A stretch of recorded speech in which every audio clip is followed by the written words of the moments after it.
الحمدللہ وحدہ والصلاة والسلام علی من لا نبی بعد۔ حضرات، یہ علامہ صاحب کی آپ گفتگو سنیں تو غمگوہی کو جہنم سے نکالنے کی جتنا کوشش کی جائے یہ سب رہ گا ہے۔ چلیں جی، دیکھتے ہیں کہ رشید احمد گنگوہی صاحب جو ہے نا وہ کفر سے نکلتے ہیں یا نہیں، اور کون کون لوگ جو ہے نا وہ پکے کافر ہیں، اور ان کو یہ علامہ صاحب جو ہے وہ کفر سے نکال سکتے ہیں یا نہیں۔ تو چلے میں ابھی نا آپ کو دکھاتا ہوں کہ ان کے اپنے علماء جو ہے وہ رشید احمد گنگوہی صاحب کے بارے میں کیا کہتے ہیں، ان کے لیے کس طرح دعائے مغفرت کرتے ہیں، ان کو شہید قرار دیتے ہیں۔ اب یہ اپنے ان علماء کے اوپر منشق فی کفر ہی و عذاب ہی کا جو قول انہوں نے گڑھا ہوا ہے کہ جو شخص بھی علماء دیوبند کے کفر کے اندر شک کرے گا تو وہ بھی پکا کافر ہے۔ تو اب دیکھتے ہیں کہ کیا ان کے یہ جو عالم ہیں مولانا دبیر صاحب، کیا یہ بھی ان کے نزدیک کافر ہیں یا نہیں، اور ان کو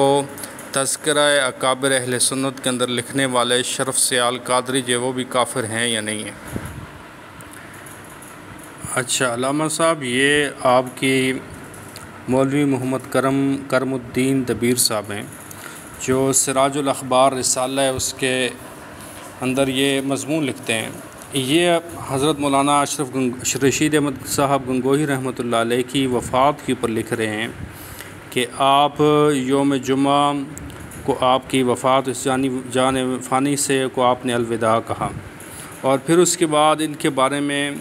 جو ہے وہ انہوں نے لکھا ہے مولانا مرحوم ایک عابد زاہد متقی عالم فاضل تھے، یعنی وہ عالم بھی تھے، پھر اس کے بعد فاضل بھی، اور عابدین میں ان کو شمار ہوتا تھا، زاہدین میں متقین کے اندر ان کا شمار ہوا کرتا تھا۔ ان کے بارے میں اتنے عمدہ کلمات آپ کے یہ عالم جو ہے مولوی محمد کرم الدین دبیر نے جو ہے یہ کلمات لکھے ہیں۔ اچھا، اور اس کے بعد اسی صفحے کے آخر کے اندر لکھتے ہیں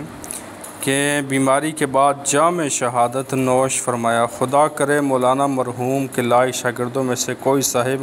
آپ کی جگہ بیٹھ کر سلسلہ حدیث کو جاری رکھ سکے، اور آخر میں لکھتے ہیں مولانا مرحوم کی مغفرت فرما کر ان کو اپنی جوار رحمت میں جگہ بخشے۔ ہاں جی، یہ اگر آپ کہتے ہیں جی کہ یہ ہمارے اکابر میں سے نہیں ہیں، تو آپ اپنے عبدالحکیم شرف قادری کی نا کتاب کھولیں، تذکرہ اکابر اہل سنت، اس کے اندر دیکھیں انہوں نے ان کا تعارف لکھا ہے، اور ان کے اسی طرح جو ہے نا وہ اب اس سراج الاخبار کے اندر رسالے کے اندر لکھنا، یہ سب چیزیں انہوں نے لکھی ہوئی ہیں۔ تو آپ کے یہ اکابر جو ہے وہ رشید احمد گنگوہی رحمۃ اللہ علیہ کو جہنم سے نکال چکے ہیں، آپ ابھی ان کو داخل نہیں کر سکتے، آپ ابھی چھوٹے ہیں۔ اور اسی طرح جو ہے وہ آپ کے پیر نصیر الدین صاحب جو ہے اپنی کتابوں کے اندر لکھتے ہیں کہ میرے والد جو ہے